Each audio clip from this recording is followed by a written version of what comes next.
bonsoir. Merci de rester avec nous.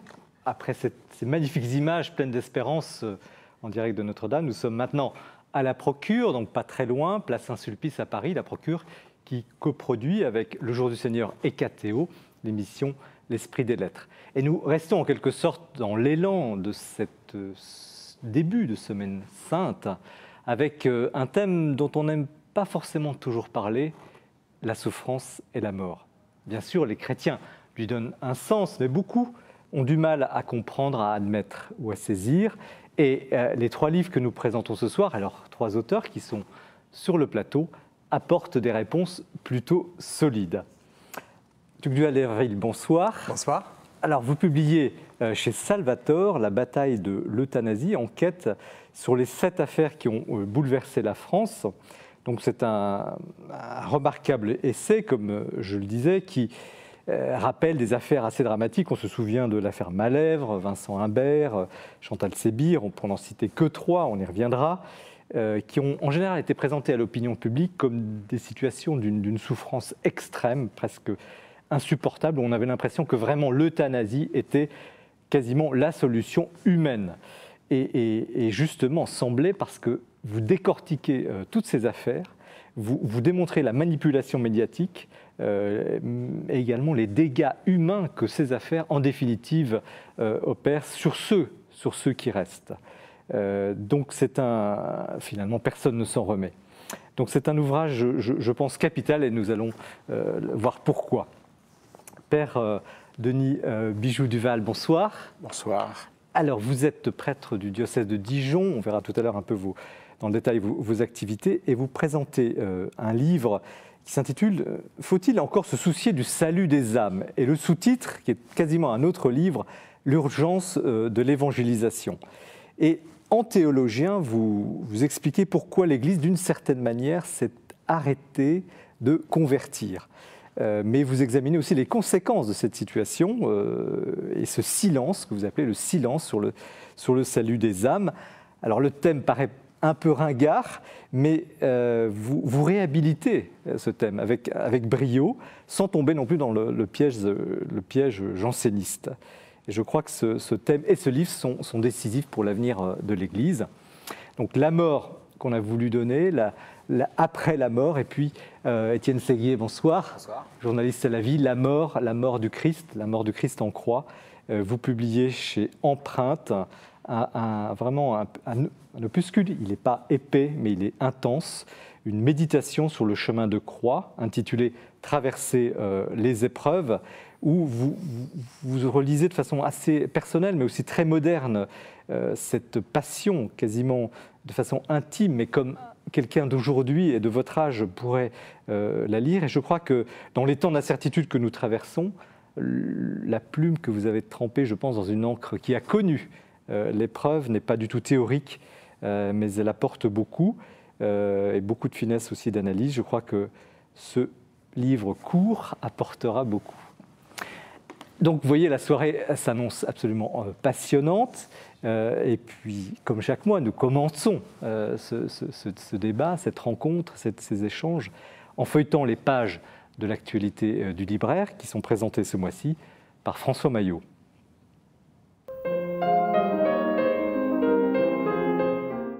Cher Jean-Marie, une fois n'est pas coutume, j'aimerais commencer cette chronique en vous parlant d'une revue.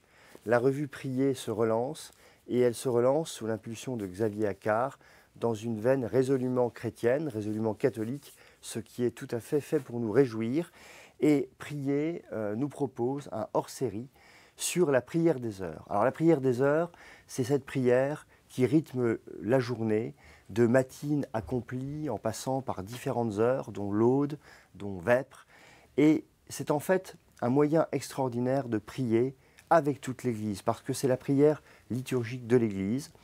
Et vraiment, il y a de plus en plus de laïcs qui s'intéressent à cela. Et pour ceux qui ont envie d'aborder cette prière des heures, voilà l'outil absolument indispensable, ce hors-série de prier sur la prière des heures. Vraiment, je vous le conseille chaleureusement. 4 petits bouts de pain. C'est grâce à 4 petits bouts de pain que Magda Hollander-Lafont a survécu dans l'enfer d'Auschwitz-Birkenau où elle a été déportée. Ce livre, publié chez Albin Michel, n'est pas seulement un témoignage sur la Shoah, ce qui déjà en soi est important et grave, mais c'est aussi un texte spirituel tout à fait bouleversant qui nous montre que au cœur des ténèbres, on peut trouver la lumière et la joie. C'est un livre qui nous a bouleversés et je pense que vous serez extrêmement sensible à ce texte. Merci à Albin Michel de nous le proposer. Et puis un événement, on l'attendait depuis longtemps, les écrits et lettres dont Jean-Baptiste Pourrion. Alors peut-être que ce nom ne vous dit rien, mais si je vous dis Amour et silence, par un Chartreux, ça va vous faire tilt. C'est un des best-sellers de la littérature chrétienne du XXe siècle. C'est donc un texte de Don Pourrion, qui a été le supérieur général des Chartreux et qui a été l'ami de Jacques Hérault Samaritain, qui a été l'ami de Stanislas Fumet et qui a été en relation avec beaucoup de gens, dont Geneviève de Gaulle et tant d'autres. Et donc c'est cela qu'on retrouve aux éditions Beauchesne, grâce au travail remarquable qui a été fait par Nathalie Nabert. C'est vraiment un événement dans la librairie aujourd'hui. Plus rapidement, quelques titres qui sont arrivés sur nos tables et qui peuvent jalonner vos lectures.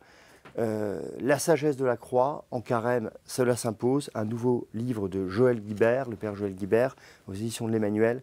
C'est toujours très bon ce que fait le père Guibert. Une biographie de Hans Urs von Balthasar, un des plus grands théologiens du XXe siècle, que l'on doit à Vincent Holzer aux éditions du Cerf. C'est aussi un livre important. Pour ceux qui ne comprennent rien à l'Ancien Testament, eh bien, n'ayez pas peur, vous avez l'outil qu'il vous faut. L'Ancien Testament expliqué à ceux qui n'y comprennent rien, ou presque, c'est chez Bayard et c'est de Jean-Louis Ska, vraiment un outil formidable. Et enfin, je rappelle ce livre, il était venu à l'Esprit des Lettres, Michel Coll, Conversion au silence. Il vient de recevoir le prix des libraires religieux et vraiment, on est très content. Pour ceux qui auraient raté ce livre, c'est un livre à lire absolument avant Pâques. Merci François. Effectivement, nous avions reçu Michel Coll sur ce plateau. Ça avait été une soirée très, très émouvante sur ce livre, sur la prière, le silence.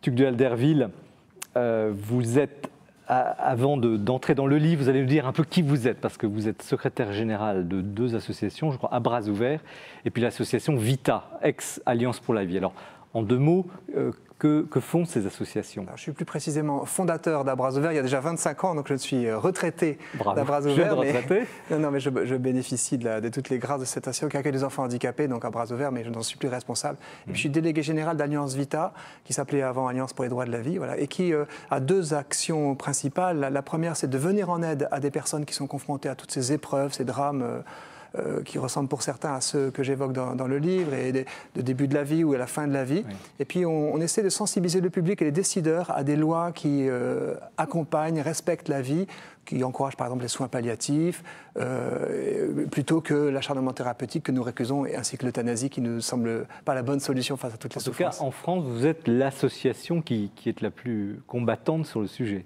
Disons qu'on agit avec ténacité, je crois, et puis d'autres le font aussi. Je crois qu'il y a une diversité d'initiatives. Vous savez, c'est un peu les tribus gauloises. C'est pas si mal. Il y a des gens qui ont des charismes, des dons différents, et il y a tout un mouvement, je pense, assez complémentaire d'associations qui sont très engagées sur ce terrain. Est-ce que vous pouvez nous dire pourquoi, je crois que vous êtes Sciences Po, grande école de commerce, pourquoi si jeune, enfin je ne sais pas quel âge vous avez aujourd'hui, mais c'est encore 50 ans. 50 ans, voilà. Bon. Vous êtes lancé dans ce combat alors que vous auriez pu mener une autre carrière.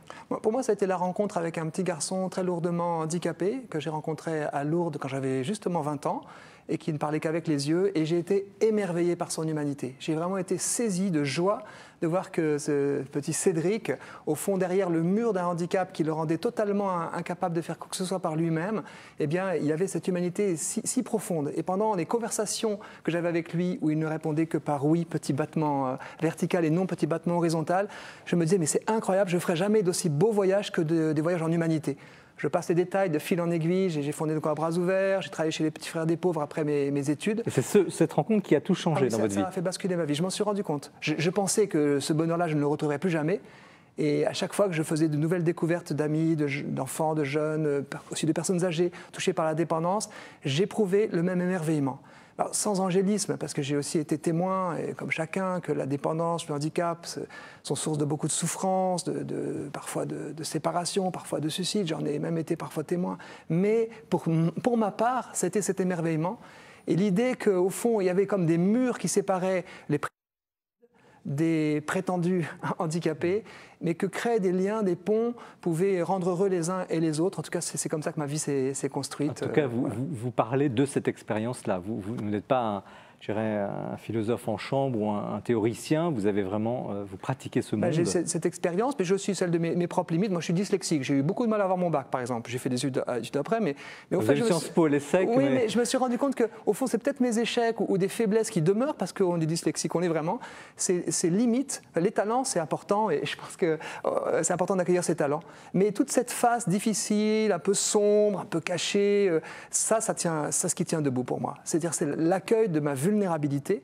Et donc, c'est vrai que chez les autres, chez les personnes âgées que j'ai pu accompagner à certains moments, chez mon propre père, un peu avant sa mort, j'ai été stupéfait de voir que dans leur grande vulnérabilité, les personnes expriment une humanité non seulement intacte, même parfois spécialement rayonnante. Et ça a continué de me toucher. Alors, cette humanité, cette humanité limite qui est l'objet de votre livre, puisque vous reprenez les 7 affaires qui ont bouleversé la France autour de la question de l'euthanasie.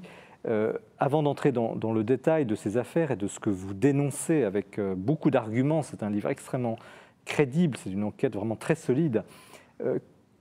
Pouvez-vous nous situer l'enjeu global, au fond, de cette question aujourd'hui? Parce qu'il y a, pour les non-initiés, une loi qui s'appelle Leonetti, qui accompagne les personnes en fin de vie sujettes à de grandes souffrances. On a l'impression que le problème est réglé, et pourtant, il ne l'est pas. Quel est aujourd'hui l'enjeu de la question? C'est vrai qu'on est en période où on débat des grandes questions de société. La question de l'euthanasie a comme cristallisé même une opposition aujourd'hui politique droite-gauche qui ne reflète pas forcément l'unanimité de chacun des deux camps. Mais c'est vrai que ces affaires d'euthanasie ou de suicide assisté ont comme emporté les Français dans une sorte de vague d'émotions qui les a fait prendre une grande distance avec les faits réels. C'est pas tellement de gaieté de cœur que je suis allé retrouver certaines personnes, certains membres de famille, certains soignants, mais à chaque fois je me suis dit, bon, au fond, si nous sommes, nous, à Alliance Vita, très inquiets d'une perspective de légalisation de l'euthanasie, il faut aller voir réellement ce qui s'est passé pour ces situations dites limites où l'euthanasie apparaissait pour beaucoup comme la seule solution. Et en rencontrant, notamment, je pense au soignant de Vincent Imbert, le kiné de Vincent Imbert, Hervé Messager, j'ai découvert à quel point la version des soignants de Vincent avait été comme étouffée. Par qui, par quoi, enfin d'une certaine manière par nous tous, c'est une sorte d'orchestration.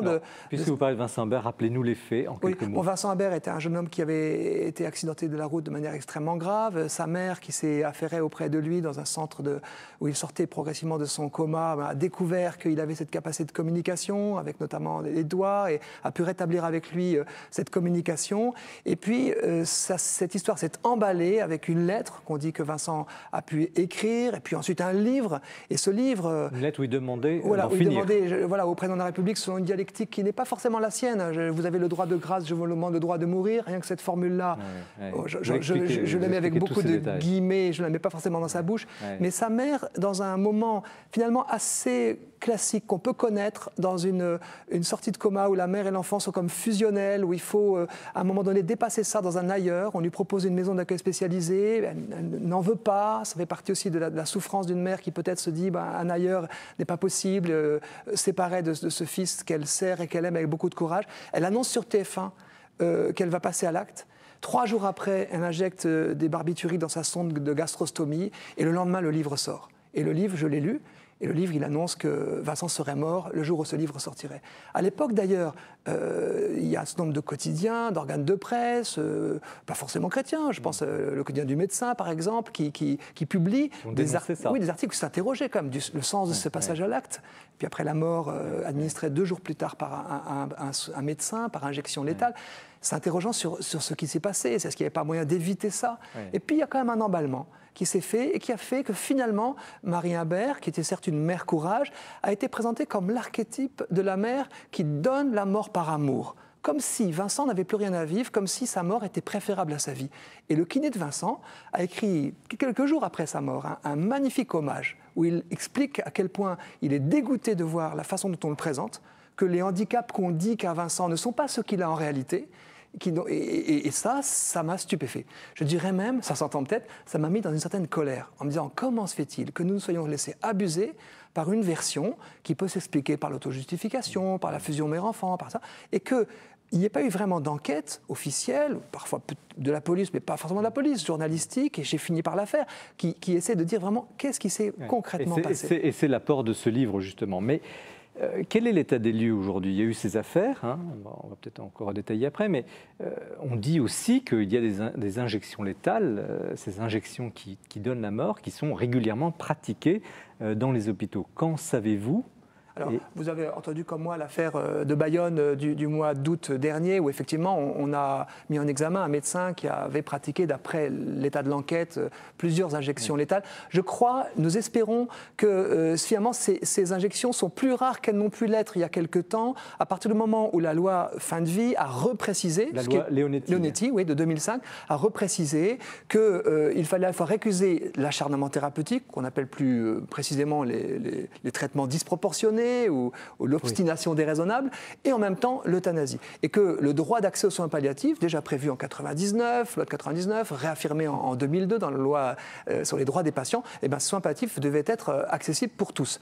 Il y a des grands efforts à faire, mais cette culture palliative, elle commence à s'étendre. Quand vous dites soins palliatifs, pardon, ça veut dire qu'on donne des substances pour que la personne souffre moins? Ça, pas seulement. Là, en ce moment, je fais des conférences à côté de praticiens de soins palliatifs, et il y a au moins 60 symptômes qui ont été répertoriés chez des personnes qui sont dans des états nécessitant les soins palliatifs, parfois en fin de vie. Il y a la douleur physique, bien sûr, peut être régulée par des tas d'analgésiques, et le plus souvent, ils sont assez efficaces, de plus en plus efficaces, et c'est très technique, de la morphine par exemple, éventuellement jusqu'à une sédation, c'est-à-dire un endormissement si vraiment on n'arrivait pas. Mais il y a beaucoup d'autres symptômes, la bouche qui peut être sèche, et qu'on peut traiter en soins palliatifs. On arrive à rendre supportable ce qui était insupportable. Disons, à accompagner à la fois les souffrances physiques, à les soulager, mais aussi les souffrances psychiques, sociales, spirituelles de la personne, et puis aussi de ses proches. Parce que bien souvent, c'est davantage les soignants ou les proches qui demandent, par exemple, l'euthanasie. Mais est-ce qu'il y a aujourd'hui encore des abus, je dirais une euthanasie ordinaire, des injections létales ordinaires, qui ne sont pas celles du cas du médecin que vous venez de citer, qui en faisait toutes les semaines, oui, et qui serait une sorte de pratique un peu honteuse, mais réelle? Je crois qu'il y en a encore, de manière clandestine, il y en a encore, je pense moins. Et ce n'est pas votre question, mais j'ai envie tout de suite de dire, la levée de l'interdit, dans les pays qui l'ont fait, les très rares pays qui l'ont fait, Belgique, Hollande, d'une autre façon la Suisse, mais enfin surtout oui, Belgique et Hollande, s'est accompagné de l'explosion des euthanasies clandestines. Par exemple, la moitié des euthanasies répertoriées en Flandre, d'après les enquêtes, sont des euthanasies non déclarées.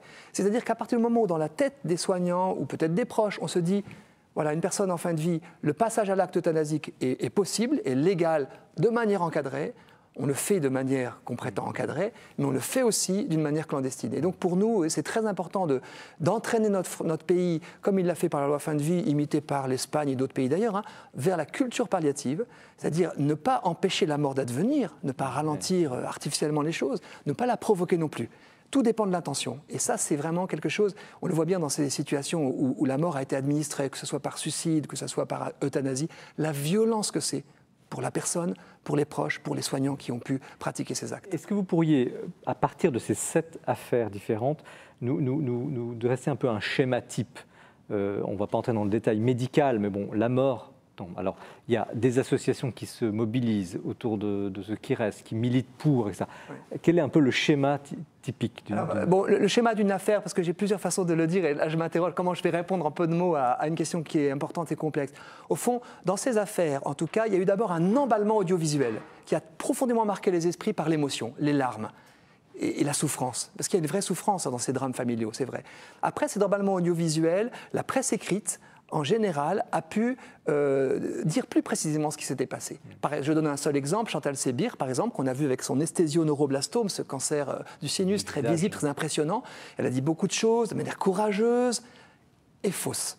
Courageuse, mais fausse. pour bien. Il y a eu beaucoup de non-dits. Alors, ce qui a été faux, par exemple, je le dis parce que je pense que les auditeurs s'interrogent, mais eh bien, elle était naturopathe. Donc, elle a refusé tous les traitements d'une maladie qui n'était pas orpheline, mais une maladie grave. Mais en tout cas, en télévision, l'émotion passée, en presse écrite, on pouvait faire un peu de... On a pris le recul. Et ensuite, il y a le temps des politiques. D'abord, ils encaissent. Alors, ils encaissent comme ils peuvent parce que l'opinion les somme de légiférer tout de suite contre telle ou telle situation parce qu'on se dit qu'empêcher Chantal Sébir d'avoir une injection létale, c'était terrible. Donc, les politiques résistent. On ne légifère pas sous le coup de l'émotion.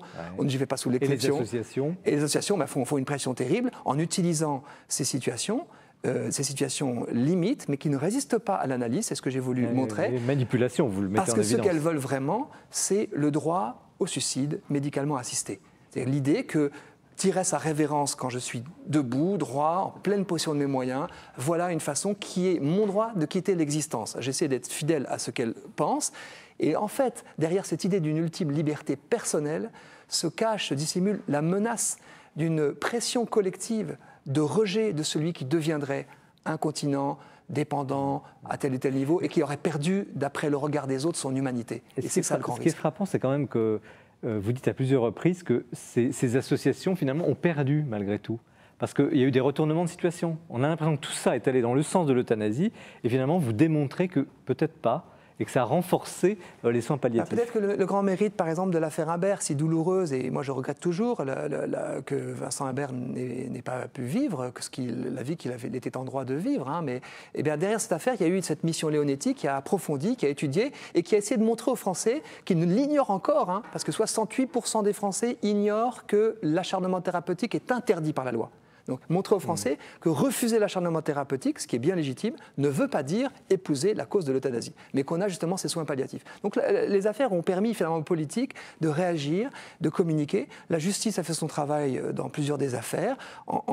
Je pense à celle qui est emblématique de ce point de vue, à l'affaire Christine Malèvre, où une infirmière pendant 13 mois est encensée comme l'ange de la compassion et quand même condamnée en cour d'assises pour assassinat multiple parce qu'elle était fragile, en difficulté. Alors il y a quelque chose d'étonnant, c'est qu'à plusieurs, vous racontez un peu, c'est passionnant, cette période, et puis on a l'impression que ceux qui prennent la défense, en tout cas qui sont contre l'euthanasie, apparaissent comme d'affreux complices de la souffrance. Oui, je dirais moi-même, je suis parfois mis en accusation et ça ne m'est pas très agréable, c'est vrai, d'autant plus que je me suis attaché à toutes ces personnes et j'ai vu des très proches de Chantal Sébir et des personnes considèrent que cette souffrance que je refuserais d'éteindre par l'injection létale, effectivement, j'en suis responsable. On devient très vite bouc émissaire de la souffrance d'autrui et ça, c'est vrai que ça nécessite au fond d'écouter cette grosse angoisse que nous avons, la société, devant la mort et devant les peines et les angoisses de toutes sortes, y compris spirituelles d'ailleurs, qu'on peut avoir à l'approche de la mort. Il faut entendre tout ça. Parfois, il faut accepter d'être bouc émissaire,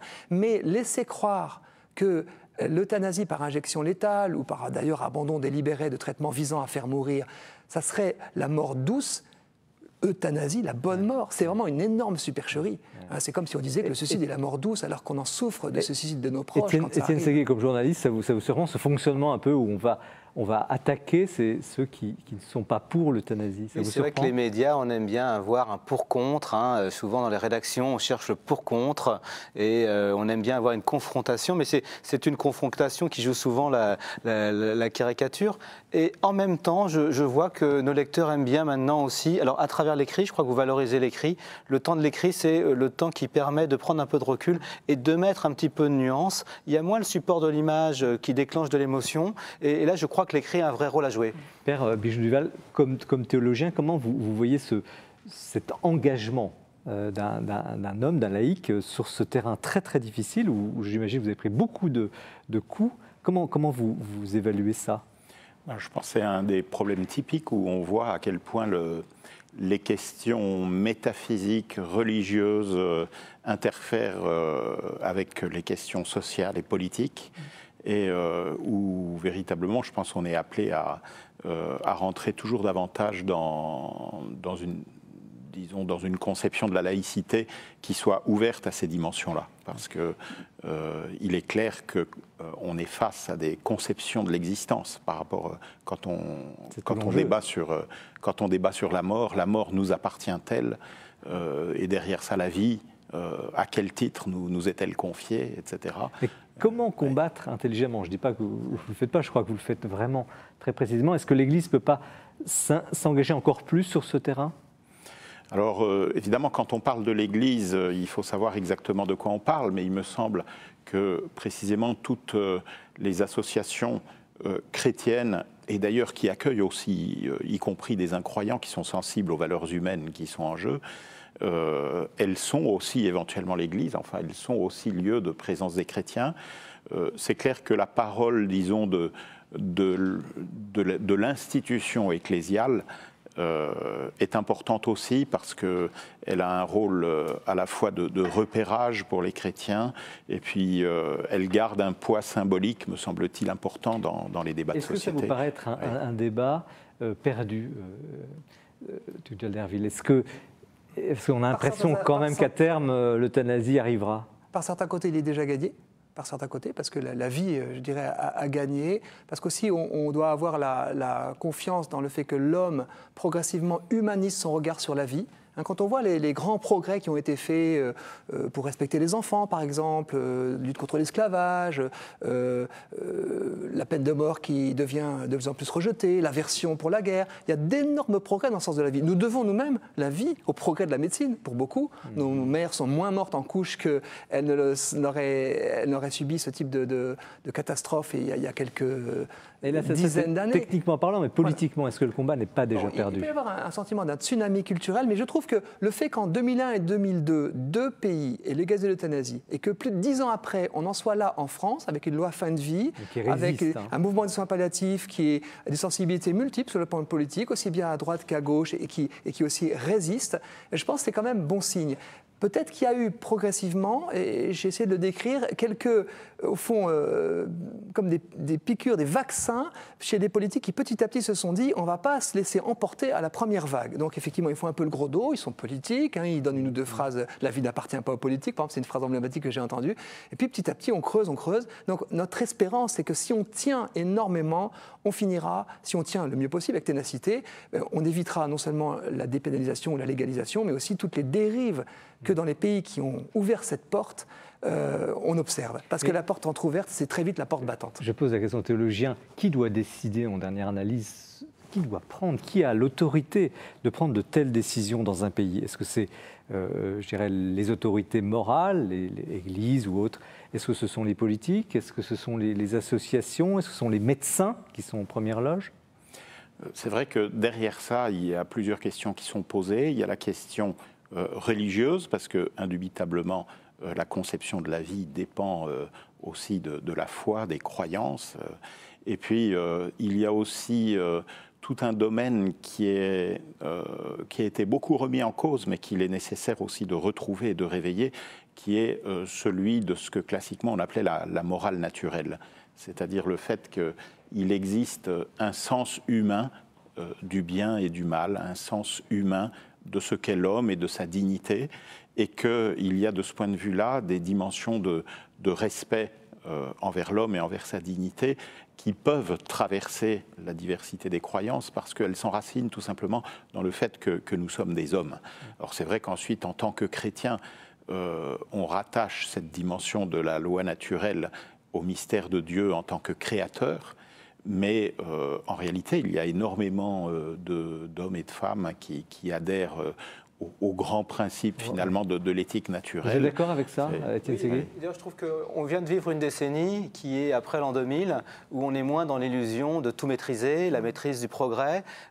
Chacun voit qu'il y a aussi des problèmes vis-à-vis de l'emploi. Et donc je trouve que l'expérience que font les personnes rejoint un peu ce que vous avez décrit, c'est-à-dire qu'effectivement, il y a de la souffrance, et pas simplement en fin de vie, il y a de la souffrance aussi avant. Et on ne maîtrise pas tout, et on ne contrôle pas tout. Et donc nos contemporains apprennent à vivre avec cette non-maîtrise de tout. Et je crois que ça a une influence aussi sur le débat que vous décrivez.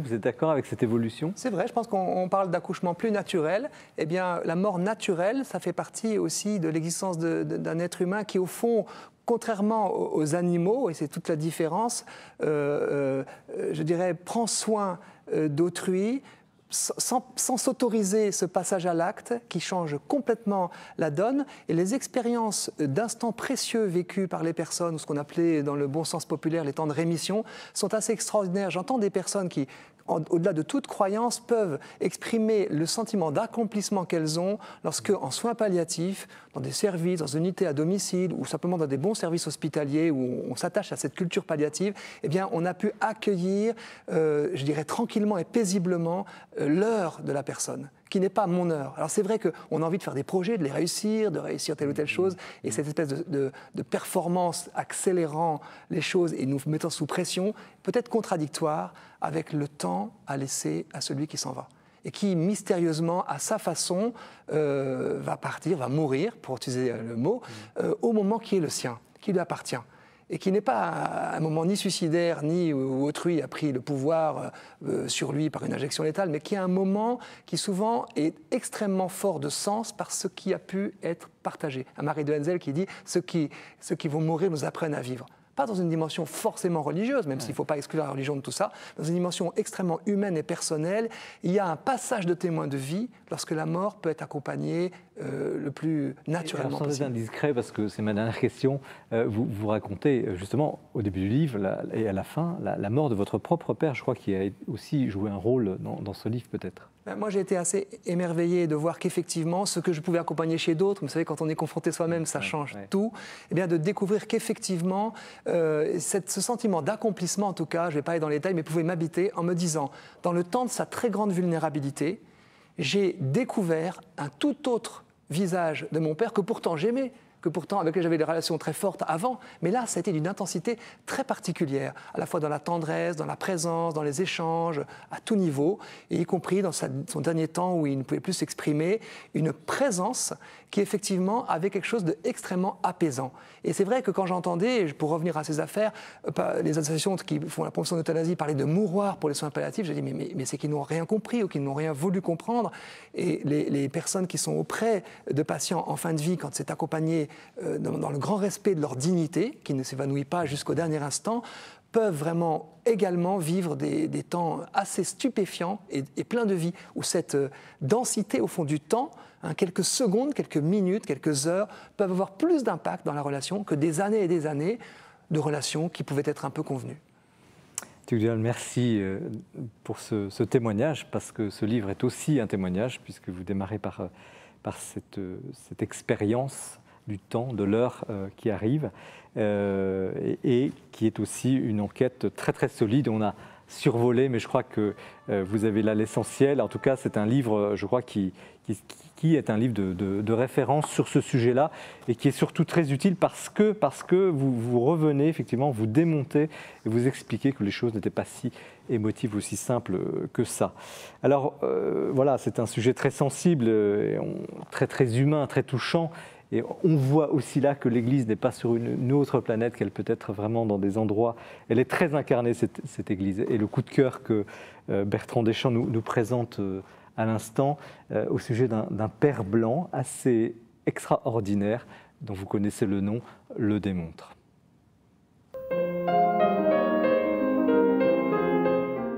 Le 12 novembre 1970, le monde entier a les yeux tournés vers Colombey les deux églises. Et pourtant, qui se souvient encore de la silhouette discrète de ce prêtre accompagnant jusqu'à la porte de la petite église la dépouille de son oncle? Discrétion, voilà un mot qui résume très bien le père François de Gaulle, qui a publié il y a quelque temps un livre que j'ai trouvé absolument passionnant, J'ai vu se lever l'Église d'Afrique, aux éditions Desclés de Brouwer. Le père de Gaulle, qui vient d'avoir 90 ans, y revient dans un livre mené avec Victor Massé de l'Épinay sur son long parcours, son engagement dans la France libre. Il a participé au combat d'Italie en 1944 et son ordination à Carthage en 1950 dans la Société missionnaire des Pères Blancs. Le voilà parti pour 60 ans à Ouagadougou et il raconte, et ça c'est absolument formidable, comment il a vu émerveiller, lui, l'Européen, se lever le dynamisme d'une Église nouvelle, ce qu'il appelle l'émergence du christianisme africain. Et puis bien sûr, on croise au fil de ce livre la statue du commandeur, l'illustre oncle, le général, qui lui rend visite lors de ses voyages officiels en Afrique et qui, très attaché aux valeurs et aux traditions familiales, ne manque pas d'écrire à diverses circonstances de la vie de très belles lettres qui sont reproduites ici à son neveu. Ce que j'ai retenu de ce livre aussi, c'est que, comme sa cousine Geneviève Antonios de Gaulle, le père de Gaulle ne s'est pas contenté d'être le neveu d'eux. Il s'est pleinement engagé au service des autres, montrant finalement que c'était un peu la marque d'un nom devenu illustre, les de Gaulle. Merci Bertrand pour cette évocation effectivement d'une grande figure inconnue mais qui a joué qui a eu un rôle important en Afrique et auprès des petits. Père Denis et Bijou Duval, vous êtes prêtre du diocèse de Dijon, vous êtes également enseignant au Latran, l'université du Latran à Rome, et puis vous faites partie d'un tout nouveau ministère du Vatican, si l'on peut dire, à titre de consulteur, de conseiller, le ministère, je l'appelle comme ça, conseil pontifical chargé de la nouvelle évangélisation. Vous présentez ce livre aux éditions de l'Emmanuel, Faut-il encore se soucier du salut des âmes, l'urgence de l'évangélisation, qui est coédité, c'est une collection publiée par l'Institut universitaire Pierre Goursat. Alors, est-ce que vous pouvez venir un mot sur cet institut, parce qu'il y a aussi, je crois, la communauté de l'Emmanuel qui est derrière. Oui, quelle est la nature de cette coédition ? Voilà, c'est né il y a quelques années du souci grandissant dans la communauté de l'Emmanuel de développer la dimension culturelle et intellectuelle de l'appel à évangéliser. Vous savez que mais pardon, Pierre Goursat, c'est le fondateur. Alors Pierre Goursat, c'est le fondateur de l'Emmanuel. Donc c'est une sorte d'institut qui promeut sa pensée et qui... Alors, pas spécifiquement sa pensée, en fait c'est la figure de référence au sens où lui-même était très engagé dans le combat culturel puisque pendant des années il a beaucoup travaillé dans la critique de cinéma notamment, à l'Office catholique du cinéma. En tout cas le thème de l'urgence de l'évangélisation, un sous-titre, c'est vraiment le point fort effectivement de cette communauté dont vous faites partie également. Tout à fait. Alors, il y a donc deux titres, comme je disais. Il y a le grand titre et le sous-titre, mais qui sont en fait deux problématiques du livre. Et quel est le point le plus important ? L'urgence de l'évangélisation ou la question du salut des âmes, qui est quand même un petit peu technique ? Eh bien, de toute façon, les deux sont clairement liés, puisque s'il y va du salut des âmes, d'aller évangéliser, alors effectivement, ça devient urgent. En même temps, il est clair que l'urgence de l'évangélisation embrasse des problématiques beaucoup plus larges que la seule question du salut des âmes, c'est-à-dire du salut éternel, puisque il y a aussi, plus globalement, tout un appel à servir l'homme et à faire grandir l'homme en tant qu'homme et en tant que fils de Dieu, qu'on ne peut pas simplement focaliser sur la question du salut éternel. Alors, cette crise, il y a quand même une crise de l'annonce, vous employez le mot crise. Comment est-il possible que l'Église catholique, quasiment depuis, on peut dire, peut-être je simplifie, mais depuis le Concile Vatican II, a changé finalement sa politique, passant d'une politique d'expansion à une politique de témoignage beaucoup plus discrète? Alors, je ne sais pas si c'est un changement de politique. Je pense que c'est plutôt le fait qu'une certaine atmosphère spirituelle et théologique a filtré petit à petit dans l'Église et dans la pastorale. Et on a vu à travers cela un certain nombre de thèmes disparaître de la prédication ordinaire et de la catéchèse de l'Église. Alors, en particulier, la question des fins dernières. Vous voyez, quand on parcourt les évangiles, Jésus en parle extraordinairement souvent et on est un peu surpris. Quand on dit les fins dernières, pour les non-initiés, c'est quoi? Alors, les fins dernières, c'est la question du paradis, de l'enfer, enfin de notre sort éternel finalement. Et l'Église n'en parle plus. Et disons, c'est plus une donnée pratique, c'est-à-dire on constate finalement que Jésus en parle beaucoup plus que les curés en somme. Et j'ai été frappé moi-même quand il m'est arrivé, plus rarement que Jésus toujours, de parler dans une homélie du paradis et de l'enfer, de voir, et ça m'a surpris, le retour positif que j'en ai eu de la part des gens qui étaient là. Enfin, quelqu'un qui nous en parle. C'est pas morbide. Et précisément, ça n'est pas morbide, et c'est au contraire une extraordinairement bonne nouvelle de savoir que, en quelque sorte, le Seigneur nous a donné une liberté qui est tellement profonde et tellement sérieuse qu'elle a en quelque sorte entre les mains des défis d'éternité. Et que du coup, agir, se donner dans l'amour ou refuser de se donner, ça n'est pas simplement des questions de bien-être terrestre, ça n'est pas simplement des questions de bonus pour notre vie sur la Terre ou pour la vie de nos frères, mais il y a aussi des enjeux qui s'inscrivent dans l'éternité. Et si je vous suis bien, vous mettez ça comme cause majeure de ce problème de la panne d'évangélisation. C'est parce que l'Église n'ose plus parler des fins dernières, qu'elle ne sent plus vous parlez de urgence, impérieuse nécessité qui était avant, qui animait les missionnaires, qui aujourd'hui ne fonctionne plus apparemment. Alors, je pense qu'il faut se garder de globaliser le discours, c'est-à-dire il ne s'agit pas de l'Église qui ne parle plus, parce qu'en réalité, on trouvera toujours ici et là un certain nombre de travaux consacrés à la question, ou de prêtres qui en parlent tout de même.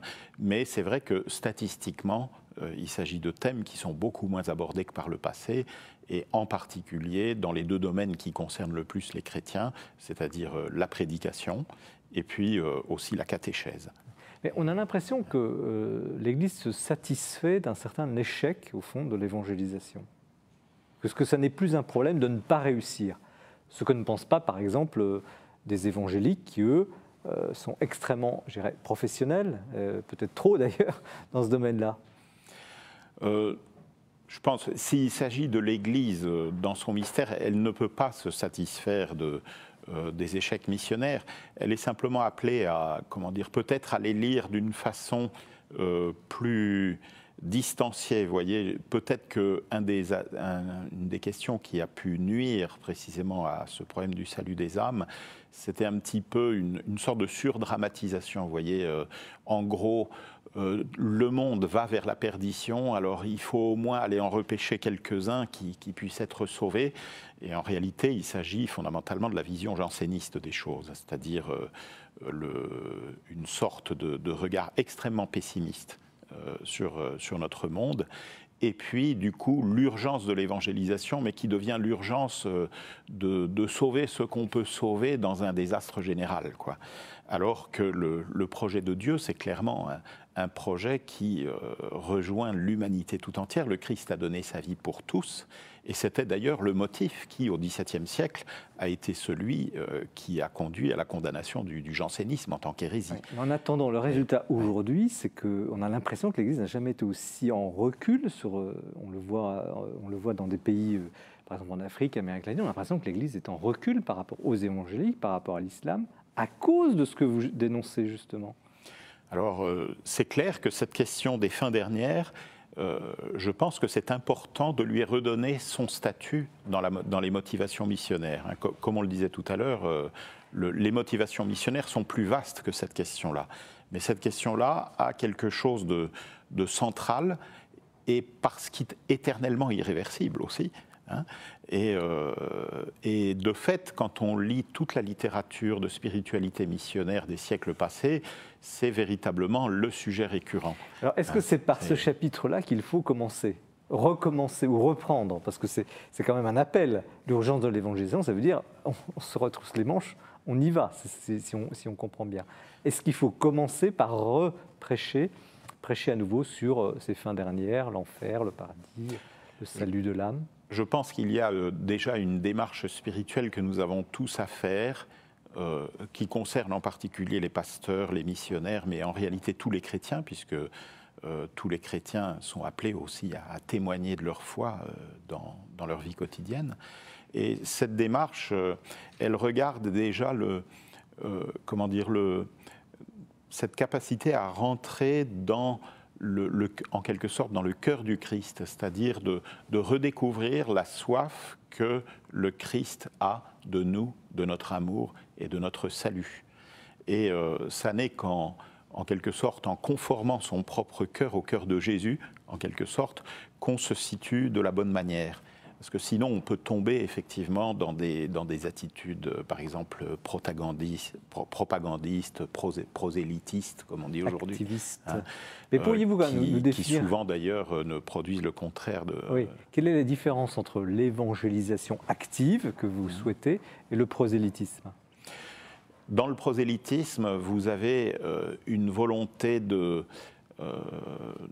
disons, d'imposer un discours d'une façon arrogante, non respectueuse de la personne, éventuellement quelquefois même plus ou moins manipulatrice ou psychologiquement violente, et non respectueuse donc non seulement de la personne, mais aussi très souvent des contextes culturels dans lesquels l'annonce est faite.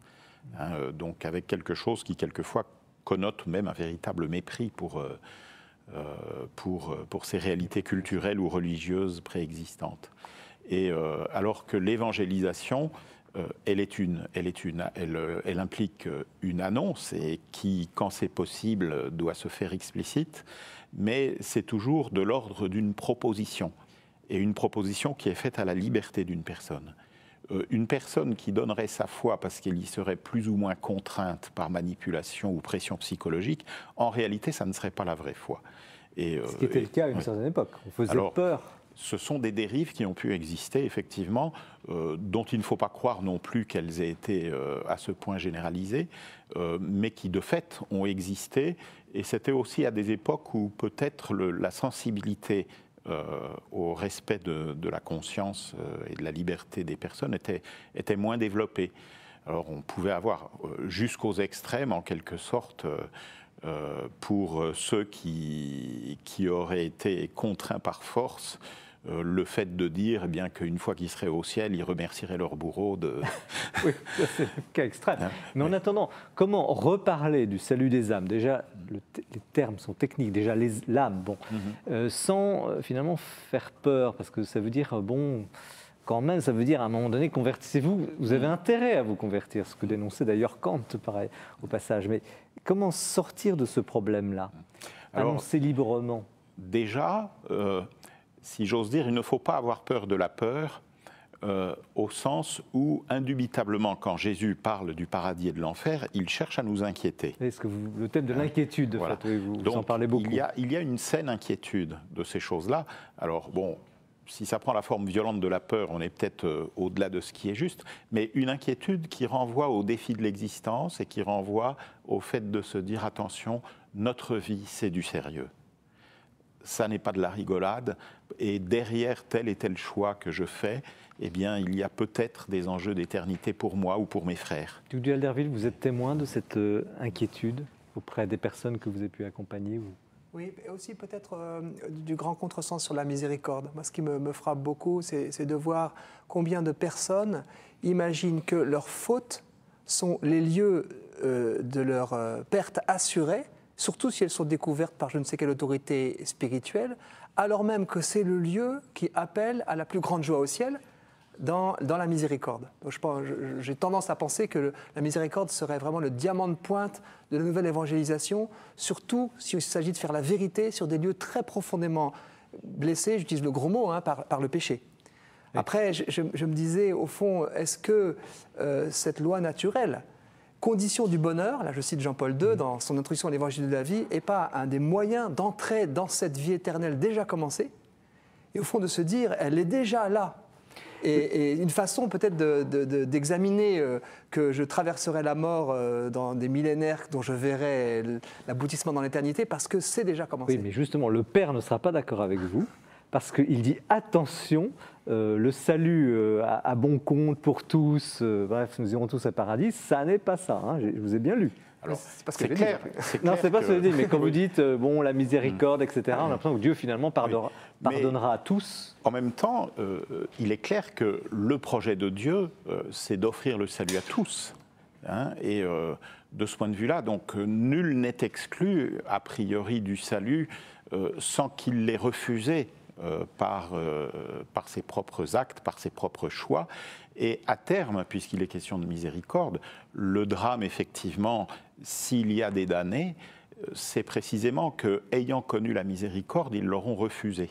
Et en quelque sorte, alors que Dieu leur offrait le pardon dans le Christ, et était prêt à le leur offrir jusqu'au bout, comme en témoigne même le cas extrême du bon larron sur la croix aux côtés de Jésus, alors que cette offre du pardon est surabondante et constante jusqu'à la fin de notre existence, mystérieusement, il est possible à l'homme de le refuser ou de le négliger gravement, et peut-être donc de mettre en péril sa propre éternité. Mais vous dites tout de même, ou alors j'ai mal lu, et le livre est très dense, d'ailleurs, oui, c'est un livre théologien et très argumenté, vous dites quand même qu'on a banalisé quand même la miséricorde. Oui, parce qu'on en a fait une sorte de bon sentiment universel et global. Voilà. Vous voyez, hein, et un des défis qui se cache derrière cette question du salut des âmes, c'est de retrouver aussi le sens du drame de l'existence, drame non pas forcément dans un sens négatif d'ailleurs, mais le fait que notre vie n'est pas simplement le déploiement d'une bonne volonté vague et de bons sentiments, moyennant quoi tout irait bien et on serait sauvé, mais notre vie est faite de défis aussi, de combats, de chutes et de relèvements. Étienne Séguier, comme journaliste, il y a une forte pente à remonter. Moi, j'ai l'impression que tout le monde pense qu'on sera tous sauvés tôt ou tard. Oui, et je trouve que dans votre livre, par exemple, vous insistez sur la question de la volonté. Notre époque valorise beaucoup la volonté, c'est-à-dire à coup de volonté, on pourrait tout faire. Et vous citez Saint Paul, enfin, qui montre bien que je ne fais pas le bien que j'aimerais faire et je fais le mal que j'aimerais pas faire. Et ça, je trouve que c'est une façon aussi de comprendre que la vie, ce n'est pas simplement quelque chose qui se conquiert à la force de ses poignets, mais c'est aussi quelque chose qui se reçoit. Et là, je crois que ça a à voir avec la question de la toute-puissance. On est dans une époque où on se rêve d'être toute-puissance, alors qu'en fait, on rêve d'éternité. Ce n'est pas la même chose. Toute-puissance, y compris dans la mort. On imagine qu'on vaincra. On va vaincre la mort, alors qu'en fait, je crois que nos contemporains ont envie qu'on leur parle d'éternité. C'est pour ça que je pense qu'on peut leur parler des fins dernières. Si on leur parle d'éternité, ils sont un peu fatigués de ce discours sur la toute-puissance qui est épuisant. Et puis, par contre, ils ont envie qu'on leur parle d'éternité, une éternité faite pour des personnes vulnérables. Thierry Delry, vous êtes d'accord avec ça? Est-ce que quand on est sur un lit de mort, on a envie d'entendre parler d'éternité? J'en ai pas l'expérience personnelle, mais oui, je pense qu'il y a quelque chose. Il y a quelque chose qui est vraiment tellement dommage, c'est justement cette espèce de tabou de la mort, déjà, du fait que nous allons mourir. Et le tabou des questions aussi d'ordre spirituel et des souffrances d'ordre spirituel. Quand on soulage la douleur, il demeure des souffrances et des questionnements spirituels. Et là, il y a effectivement, peut-être que ça rejoint la problématique que vous évoquez, cette espèce de déficit d'accès à ceux qui vont mourir de la part des pasteurs de leur religion, par exemple, et qui aujourd'hui souffrent au fond de ne plus avoir accès à des âmes qui auraient besoin d'une grande consolation et aussi de miséricorde, mais de la miséricorde ajustée au péché. C'est-à-dire pas de la miséricorde en l'air comme ça, comme tout le monde est beau, tout le monde est gentil, mais qui va rejoindre tout leur parcours de vie. Limite absolue posée au mal, dit Jean-Paul II, si je ne me trompe pas, donc vraiment limite à tout mal, il n'y a pas à condition d'être accueilli.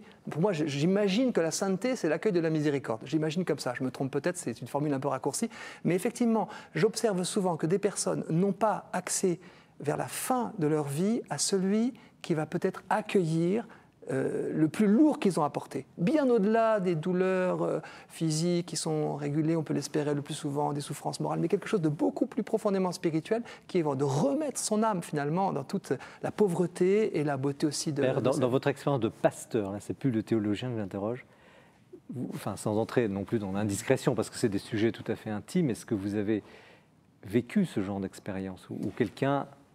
Alors, ça a été souvent négativement, au sens où c'est vrai que sur donc, ma bonne vingtaine d'années de sacerdoce, très rarement j'ai été appelé auprès d'un mourant. Alors que ça faisait vraiment partie, dans les décennies ou les siècles précédents, véritablement des rythmes de l'existence. Une personne était mourante, on appelait le prêtre pour l'assister, pour lui donner les derniers sacrements. On accordait une grande importance... Donc les gens ne demandent même plus, c'est significatif. Oui, ce que vous dites. Et on accordait une grande importance à la bonne mort. Voyez. Et il y avait même dans les litanies cette demande d'une mort imprévue. Délivre-nous, Seigneur, parce que précisément, si la mort est imprévue, je ne vais pas pouvoir m'y préparer, alors que si elle est prévue, je peux la regarder en face, et je peux regarder en face aussi celui qui va me tenir par la main pour la passer, qui est Jésus mort et ressuscité pour nous. Et ce grand fardeau est plus moral, si j'ai bien entendu, est plus lourd que le fardeau physique dont on se libère à ce moment-là. De ce point de vue-là, certains psychiatres ont même parlé de problèmes de religiosité réprimée. Vous voyez, le fait que certaines questions qui sont en fait les grandes questions de l'existence finissent par devenir tabous, sont réprimées et provoquent un mal-être plus ou moins obscur chez beaucoup de gens, parce que à terme, ça débouche sur quoi? Ça débouche sur, en fait, je ne sais pas pourquoi je vis, je ne sais pas pourquoi j'ai débarqué sur cette terre et je ne sais pas en quoi consistera ma fin. Qui de toute façon va finir par arriver un jour. Et on a un certain nombre comme ça de gens qui sont en vraie difficulté, quelquefois limite psychiatrique, mais qui sont en quelque sorte sont des cas de, si j'ose dire, de dépression métaphysique, parce que les grandes questions ne sont plus abordées. Alors il y a un autre point dans votre livre qui apparaît très très fortement. Si l'Église revient à ce vocabulaire, à cette type de prédication et cet apostolat, elle va dire aussi que dans les autres religions, en tout cas qu'elle a plus de vérité que d'autres religions. Vous avez des pages là-dessus dans votre livre très, très nettes, ce qui signifie une certaine exclusion. Alors, on revient à des vieilles thématiques, hors de l'Église, peut-être point de salut. Bon, comment vous abordez ce problème du salut de l'âme vu par l'Église catholique en relation avec les autres religions qui, elles aussi, ont un discours sur la vie dans la mort? Oui, tout à fait. Enfin, la mort est un des grands thèmes qui est présent dans toutes les religions, ça, il n'y a aucun doute. Alors, il me semble que ce qui fait l'originalité du christianisme, c'est d'accueillir ce qui a été l'initiative même de Dieu qui s'est donnée à nous dans l'histoire. Et en quelque sorte, en nous donnant Jésus, Dieu nous a révélé les secrets de son cœur. Et par rapport à une telle démarche qui est celle de l'initiative et de la liberté aimante de Dieu à notre égard, on peut en même temps relire toute une dimension de profondeur humaine et puis de vraies questions et puis même d'actions de Dieu présentes dans d'autres religions, mais sous la forme d'un clair-obscur qui n'est pas de la même nature que ce qu'on va trouver dans la révélation du Christ lui-même. Est-ce que l'Église ose encore le dire en face des autres religions avec qui elle mène des dialogues théologiques très approfondis? Alors précisément, le dialogue n'est pensable que si on sait qui on est. Si on commence par se confondre avec l'autre en présupposant que finalement, au fond, on sera d'accord sur tout et sur l'essentiel, finalement, sous un certain angle, on risque de bloquer le dialogue. Et ce qu'on a peut-être à redécouvrir à travers ces thèmes qui sont radicaux, c'est le fait qu'on peut ne pas être d'accord et se respecter. On peut même éventuellement même polémiquer et se respecter. Alors, parce que derrière tout cela, il y a dans le cœur de l'homme une recherche profonde de vérité, et si on dialogue, c'est parce que finalement on cherche la vérité. Et puis derrière tout cela, il y a aussi la question du mystère de Dieu qui a pris l'initiative de venir se révéler à nous dans le Christ. Il y a alors, sur la polémique possible, il y a une phrase dans votre livre, vous dites que à propos de certaines religions, en pratique, ces religions rendent leur culte à de faux dieux. À de faux dieux, vous l'écrivez. Alors, c'est quand même pas banal. Alors, c'est biblique. Un des grands thèmes qui traverse la totalité de l'Écriture, et en particulier de l'Ancien Testament, mais aussi du Nouveau, puisqu'on retrouve le thème de l'idolâtrie clairement exprimé chez saint Paul. Le thème, c'est celui de l'adoration. Qui faut-il adorer ? Et cette adoration, finalement, soit elle va s'adresser au vrai Dieu, mais en quelque sorte, ça sera parce que Dieu lui-même sera venu à la rencontre de notre soif d'adorer, parce que nous-mêmes, nous ne serions pas capables par nous-mêmes de rejoindre Dieu, mais si Dieu vient à notre rencontre, alors il va nous rendre capables de l'adorer, et c'est ce qui advient dans le mystère du Christ, et déjà dans le mystère d'Israël, à travers les initiatives que Dieu prend pour former son peuple au long de son histoire. Mais si jamais il n'y a pas cette rencontre du Dieu qui vient à nous, eh bien, ce besoin d'adorer, qui est en l'homme en fait quelque chose d'irrépressible, va s'investir sur d'autres choses. Alors, mais la tolérance dans tout ça, parce que ce que vous dites là, bon, j'entends bien, mais d'autres vont dire, mais vous êtes intolérant. Alors, je pense que déjà, s'il s'agissait simplement de défendre ses opinions personnelles, c'est vrai qu'il n'y a pas de raison de se considérer soi-même comme infaillible et face à une autre personne qui croit profondément quelque chose d'autre, eh bien, on ne peut que discuter et par ailleurs se respecter puisque c'est une question de vérité. Et la vérité, on ne peut la trouver qu'en se laissant illuminer par elle, et non pas en essayant de la saigner à coups de marteau. En tout cas, le livre n'est pas enfin, il est très argumenté, il n'est pas du tout intolérant, qu'on me comprenne bien, mais effectivement pose des questions très nettes, très précises, dont la réponse quand même dérange, peut inquiéter. En tout cas, stimule la réflexion. Merci, Père Bijoux-Duval, pour cet ouvrage publié aux éditions de l'Emmanuel. Faut-il encore se soucier du salut des âmes, l'urgence de l'évangélisation? Alors nous avons parlé de théologie avec vous, un petit peu de politique, de société avec vous, Tugdual Derville. C'est ce thème théologie et société et débat de société est aussi au cœur de l'action, de la vie d'un évêque dont Jean-François Rode va nous dresser le portrait littéraire à l'instant.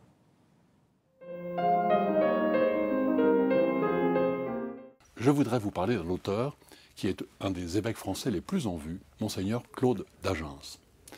Né en 1940, cet homme est d'abord un érudit.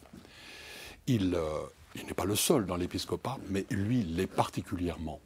Normal Sup, agrégation d'histoire, École française de Rome, une thèse avec Henri-Irénée Maroux, qu'il considère comme son maître.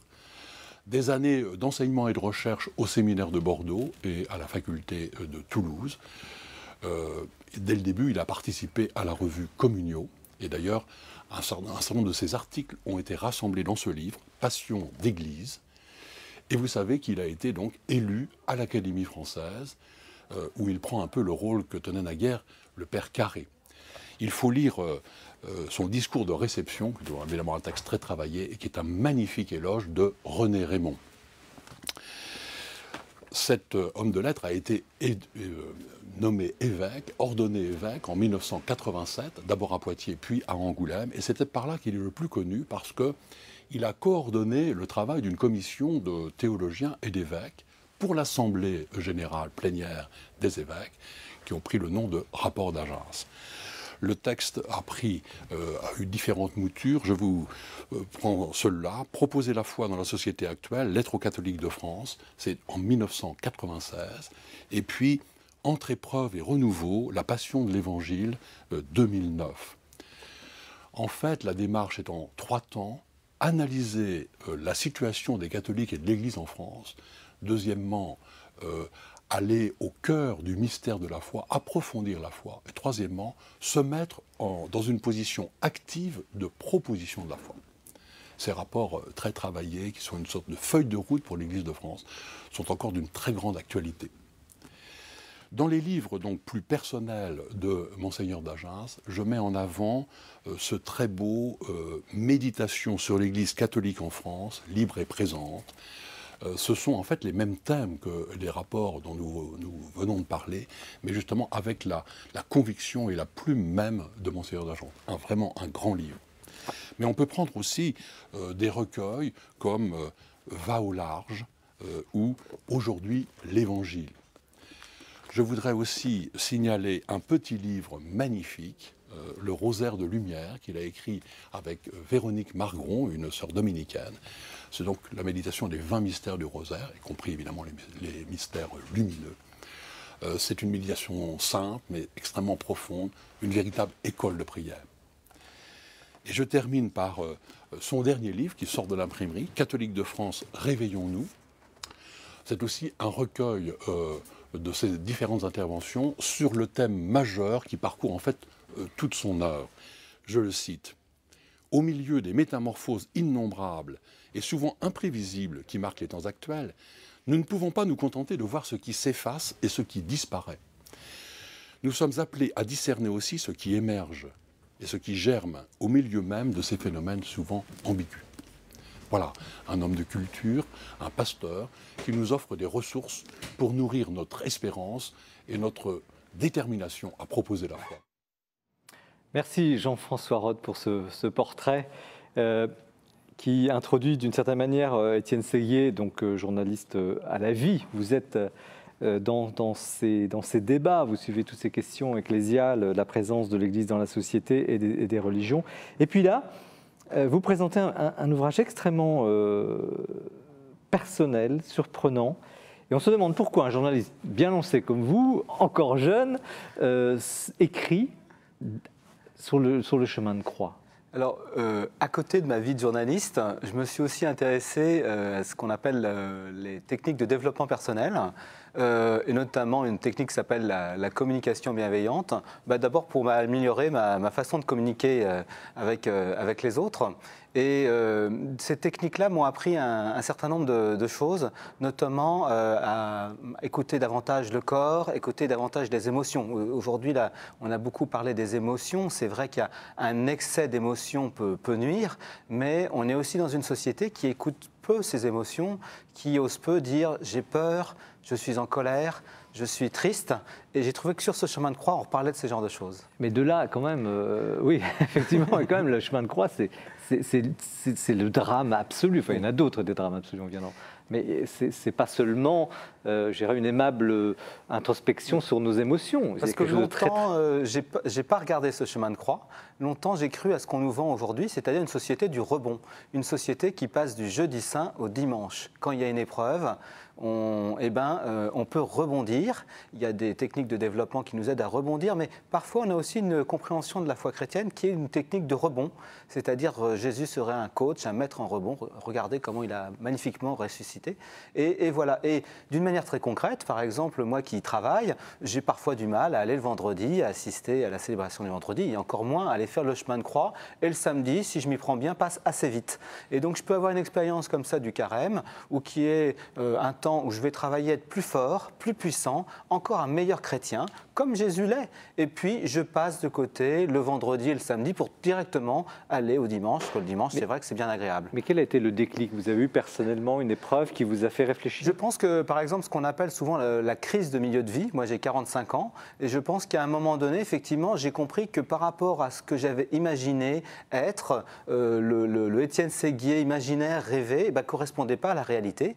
Et ça a été un petit peu douloureux, il a fallu le traverser. Et dans ce que j'ai pu vivre, j'ai trouvé qu'il y avait des similitudes avec ce que vit Jésus, même si ça dure qu'une journée. Alors que ces grandes crises qui sont les crises du milieu de vie, les crises de la quarantaine, de la cinquantaine, il y a plein de crises dans la vie et tout le monde en traverse. Et bien là, on a des choses à apprendre de ce chemin de croix. Alors là, je vous cite parce que effectivement, c'est la méditation de la 10e station, Jésus est dépouillé de ses vêtements, ça donne un peu le ton du livre, pour dire que ce livre est vraiment moderne, enfin on n'est pas dans ce style 19e siècle. Quand le gong sonne pour signaler que nous n'avons pas atteint nos objectifs, le jury professionnel, familial, du voisinage, peut toujours décider de nous dépouiller de nos habits de citoyens respectables, d'honnêtes hommes et de femmes. Voilà, oui. C'est un peu le ton de ce livre où vous, à travers finalement cette vie actuelle assez difficile, vous retracez un chemin de croix. Et ça rejoint, je crois, une situation que peuvent vivre beaucoup de personnes, où c'est souvent la fatigue d'être soi. Notre société nous enjoint d'inventer en permanence notre vie et de toujours essayer de gagner des preuves de notre valeur. Et ça, c'est épuisant, c'est fatigant. Et quand l'épreuve arrive, on se retrouve vraiment dévêtu, un peu nu, comme l'a été Jésus sur la croix. Et là, c'est là où l'épreuve peut aussi avoir ses vertus, c'est-à-dire de passer moins à gagner, conquérir ma vie, conquérir ma respectabilité, et plus essayer de recevoir une vie, la vie divine. Et un autre volet aussi dans le registre, qui est celui du, vous l'appelez quasiment le secouriste, c'est à propos de Simon de Cyrène, on s'érige comme des secouristes professionnels. On le est toujours sauveur. Le sauveur, voilà. Oui, souvent on aimerait être sauvé et sauver les autres. Et du coup, ça donne souvent une situation qui est très déséquilibrée parce que quand on sauve, on est un peu au-dessus de l'autre, on est un peu meilleur que l'autre. Alors tant que ça va, tant qu'on a ce label-là, c'est très valorisant. Mais il y a plein de fois où on ne l'a plus. Et là, il faut le vivre. Alors je précise qu'à la fin de chaque station, dont il y a un petit texte dont je vous ai lu un extrait, il y a aussi une prière. Oui. Et une prière très courte qui exprime justement avec vos mots ce que tout le monde, je crois, aujourd'hui pourrait invoquer après chaque station. La prière, pour moi, c'est le lieu de la relation avec ce Dieu qu'on ne voit pas, hein, mais qui est là. Et je trouve dans ce chemin-là, il y a toujours de la relation, même jusqu'au bout, il y a de la relation avec son père, il y a relation avec les deux larrons qui sont autour. C'est ça qui m'a touché, moi. C'est-à-dire que jusqu'au bout, Jésus croit qu'il y a de la relation possible. Il n'est pas certain de pouvoir montrer que c'est quelqu'un de fréquentable et d'intéressant, mais ce qui compte, c'est la relation, maintenir la relation, y compris avec son père qu'il ne voit pas. Et ça, c'est la prière qui le dit. Comment avez-vous fait pour travailler, si je puis dire? Parce que c'est plus un livre de méditation, une écriture très méditative. Comment avez-vous procédé pour aller chercher tout ça? Alors c'est vrai que par ailleurs, j'anime maintenant des formations à ces techniques de communication. Et ce que j'ai pu entendre des situations m'a aidé finalement assez facilement. C'est un livre que j'ai écrit l'année dernière. J'avais un peu loupé mon début de carême. D'habitude, je m'inscris sur des retraites sur Internet et je fais tout bien. Là, je n'avais pas pris mes bonnes résolutions habituelles et je me suis retrouvé à devoir, pour mon métier de journaliste, recenser l'excellent livre de Sylvie Germain, qui est aussi un commentaire de Chemin de Croix. J'étais dans le train pour aller chez mes beaux-parents à Grenoble et j'ai pris la première station et ça m'a touché. Ça rejoint des choses que j'avais vécues, que j'avais entendu. Et donc, je me suis mis à écrire et je me suis dit, mon carême, ça sera de lire ce chemin de croix. Et après, j'ai décidé d'en faire un livre. Alors, résolution de carême pour les deux autres invités. L'année prochaine, vous écrivez un commentaire de chemin de croix.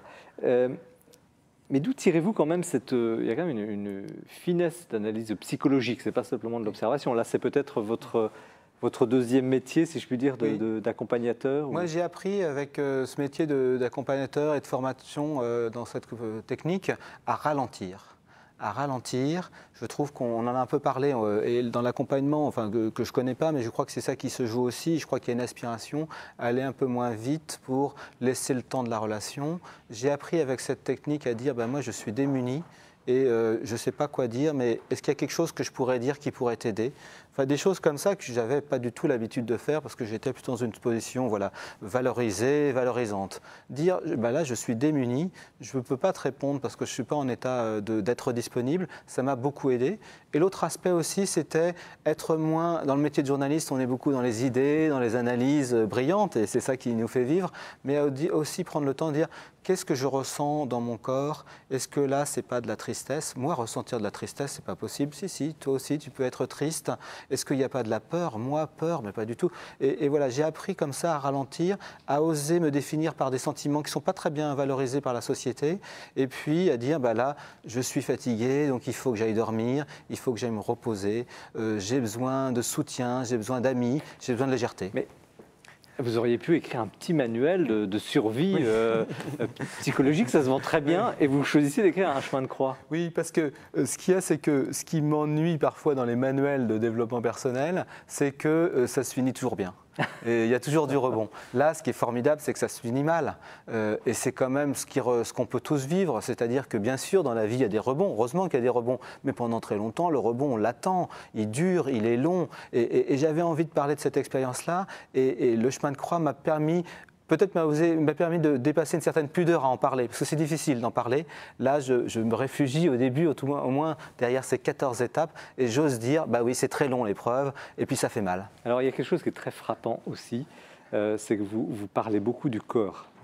Enfin, on sent que vous avez comme intégré une analyse qui prend en compte, vous l'avez dit, des émotions, des ressentis. Et évidemment, pour un chemin de croix, c'est le moment de le dire. On a oublié notre corps? Oui. Moi, j'ai pris conscience que pendant très longtemps, je passais les 2/3, les 3/4 de ma vie ici, stimulé par les réseaux sociaux, Twitter, Facebook, mes collègues qui ont des idées très intéressantes. On pourrait même dire aujourd'hui devant l'écran. Voilà, avec le smartphone. Une tête d'écran. Et ça a été très très long pour moi d'apprendre à être dans mon corps. Dans mon corps, on en parle beaucoup. Et maintenant, d'ailleurs, je dis dans les muscles. J'aime bien parler des muscles. Je trouve que les muscles, c'est encore plus concret. Il y a des muscles qui se font mal, qui sont tendus. Mais moi, ça m'a pris des années à être dans mon corps. Et là, j'ai vu sur ce chemin comment Jésus, il porte la croix, ça lui fait mal. Il y a ce geste de tendresse de Véronique qui est absolument formidable. C'est très difficile d'avoir ce geste de tendresse. Il faut s'approcher des gens, on peut les blesser, soi-même on n'ose pas. Enfin, et je trouve que c'est vraiment un hymne à l'incarnation. On comprend l'incarnation en regardant le chemin de croix. Ce qui est curieux, c'est que vous dites, par exemple, on n'a jamais autant parlé du corps et finalement, on n'a jamais peut-être pas touché. Oui, et ça. On en parle beaucoup. On parle du corps, mais finalement, on se touche peu, on se touche moins. Moi, j'ai un des effets, par exemple, des techniques de développement personnel, c'est que je réussis à prendre maintenant mes proches dans les bras. Je n'arrivais pas à le faire avant. Je les aime beaucoup, j'essaye de leur dire des choses très agréables, mais il me manquait ce contact. Et j'ai vu, par exemple, qu'avec mes enfants, c'était très, très aidant que d'avoir ce contact minimum, simplement de toucher, de temps en temps de prendre. Ça change la vie. C'est aussi l'incarnation. Tugdual, pardon, j'ai déjà écorché plusieurs fois votre nom. Cette expérience du toucher chez un grand malade, une caresse sur la main, c'est quelque chose... Tout ce qu'il a dit me touche énormément. Je trouve qu'il y a quelque chose nous sommes corps et âme, on pourrait dire indivisible de notre vivant terrestre. Et j'ai remarqué souvent, pour moi-même, comme pour les autres, combien le toucher pouvait être analgésique, un toucher respectueux. Analgésique, pour ceux qui ne connaissent pas ce mot. Oui, soigner la douleur, c'est le premier. J'ai eu quelques 5 opérations du genou. Bon, j'avais assez mal, il se trouve que j'avais assez mal.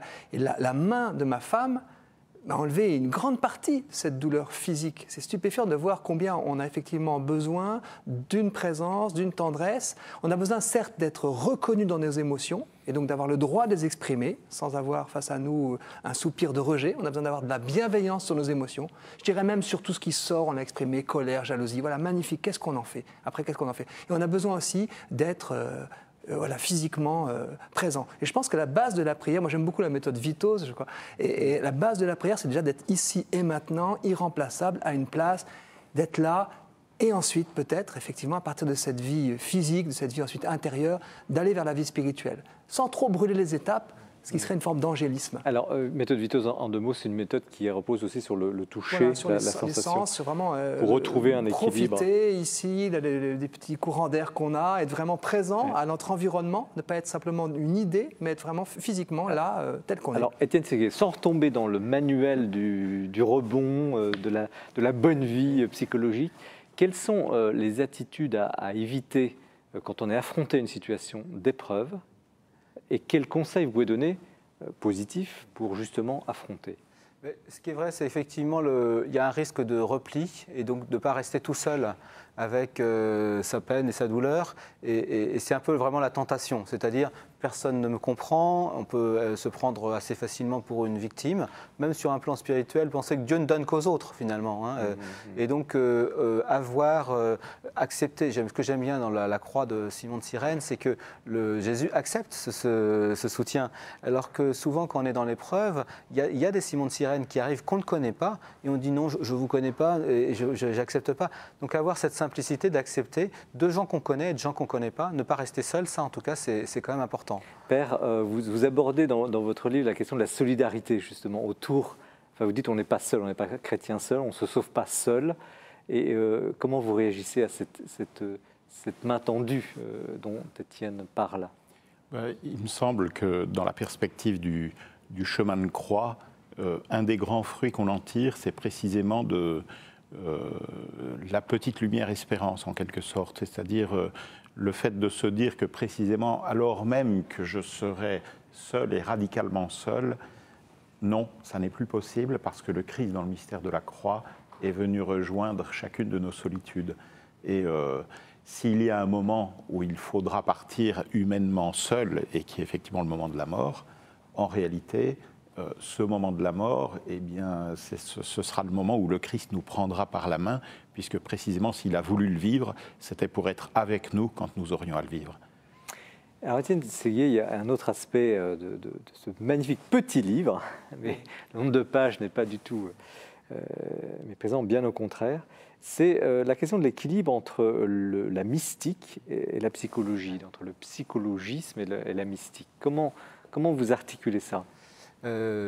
Moi, c'est vrai que je trouve que c'est bien, dans un premier temps, de les distinguer assez clairement, c'est-à-dire que l'épreuve peut me révéler un certain nombre de fonctionnements, et donc pour comment je fonctionne, comprendre comment je fonctionne à l'occasion d'une épreuve, me faire accompagner avec des personnes qualifiées pour ça, c'est très juste. Et puis, il demeure quand même la question du pourquoi. Quel est le sens de tout ça? C'est pour ça que j'aimais bien ce qu'on disait tout à l'heure sur il y a une soif d'éternité chez tout le monde, chez les chrétiens, et la foi chrétienne reprend cette question du pourquoi. Après, dans la vie de tous les jours, le comment et le pourquoi, c'est quand même très mêlé. Mais au début, faire attention à ne pas trop les mêler. Et si, à l'occasion d'une épreuve, je peux comprendre mieux mes fonctionnements, comment je rentre en relation avec les autres, pour peut-être pas toujours les agresser de la même manière, ça peut être aidant. Et ça me permet d'approfondir ce pourquoi. Un pourquoi qui est moins à démontrer ma propre valeur. Le but de la vie, ce n'est pas une course pour finir premier, mais c'est pour ouvrir des relations, et c'est ça qui est important. Père Biche-Duval, il y a un risque de mélange entre la mystique et la psychologie? Dans la production actuelle, indubitablement. Les questions psychiques et spirituelles sont souvent un petit peu tartouillées n'importe comment. Et on a vu même à certaines occasions nos évêques se préoccuper de ça et essayer de mettre de l'ordre dans certaines réalités. Et comment discerner précisément? Et il me semble déjà, il y a en même temps une distinction et une articulation à trouver, parce que on part d'une situation qui est souvent de grande confusion, et où nous-mêmes, d'ailleurs, tout le monde, et puis aussi dans les propositions qui sont faites, nous avons assez fortement tendance à confondre immédiatement nos états d'âme et puis la réalité spirituelle de notre liberté et de notre relation à Dieu. Et donc il s'agit de distinguer et en même temps d'articuler, parce que notre vie spirituelle, elle se vit aussi à travers des émotions et des sentiments, et on ne peut pas donc s'imaginer une sorte de pur spirituel évanescent qui se passerait dans un ailleurs, alors que très concrètement, notre vie spirituelle, elle se joue à la fois dans des décisions, mais aussi dans des ressentis, dans des émotions. Tu as l'air vite sur ce plan-là, dans l'action concrète, quand on est à côté de quelqu'un qui est dans la souffrance, ce lien entre l'analyse, les ressorts psychologiques et puis l'âme, la grandeur. Je ne sais pas si je suis en mesure de répondre à cette question. Ce que j'ai remarqué, peut-être ça fait un petit point avec d'autres choses qui ont pu être dites, c'est que, au fond, quand mon cœur n'est pas capable d'aimer, quand je n'éprouve pas, mes gestes peuvent témoigner du respect. Ça m'est arrivé bien souvent à bras ouverts de choisir de témoigner auprès d'enfants touchés par polyhandicapés, lourdement dépendants, de choisir de poser les gestes de respect nécessaires, et j'ai remarqué que mon cœur était entraîné. De remarquer que mon cœur était entraîné et qu'ensuite j'avais une jubilation au fond spirituelle de retrouver cet émerveillement devant la beauté de la personne. Mais au fond, les gestes étaient premiers, le cœur était presque second, et la dimension spirituelle venait ensuite comme parachever. Comme si finalement il y avait une authenticité très grande à poser des gestes de respect, quand bien même, à les choisir, à les décider, quand bien même le cœur peut-être n'y était pas, parce que j'étais effrayé par la lourdeur du handicap, j'étais peut-être dégoûté, entre guillemets, comme ça, par l'aspect de la personne, parce que je ne la connaissais pas, parce qu'elle bavait, etc. Et j'ai souvent vu comme ça cette évangélisation, en fait, par le geste du cœur et de l'âme. Alors, je ne sais pas si ça répond à votre question, parce que ça va un petit peu sur un autre plan. Si, ça répond, mais je rebondis. Étienne Seguier, est-ce que le geste de l'écriture, est-ce que le geste de cette méditation vous a conduit à peut-être, si vous voulez bien y répondre, c'est un sujet très personnel, à une autre approche, vous êtes rapproché du Christ, et puis est-ce que vous avez compris des choses essentielles? Oui, je trouve que vraiment j'allais dire, ça a été très libérant. Enfin, je trouve qu'il y a des choses qui se sont posées.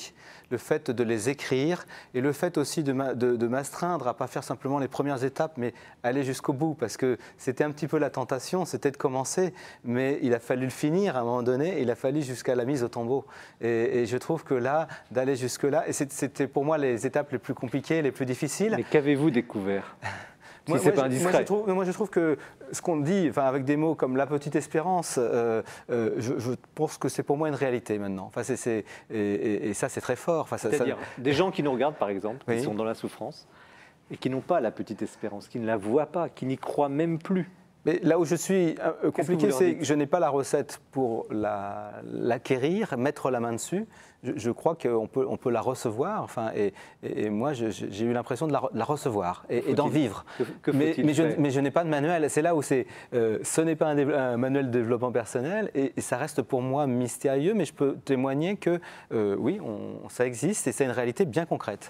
Qu'est-ce qu'il faut faire quand on est au fond du trou, qu'on n'a plus d'espérance, Il me semble que l'Écriture témoigne à travers des prières très intenses que quelquefois les choses peuvent tout simplement commencer à partir d'un cri. C'est-à-dire, pour ceux qui sont au fond du gouffre, et on trouve ça dans les psaumes, on trouve ça dans le livre de Job, eh bien, il y a quelque chose qui revient en quelque sorte à secouer le cocotier auprès du Seigneur, à lui dire « Seigneur, où es-tu? Que fais-tu pendant que moi je suis là ?» On a le droit, on peut s'adresser...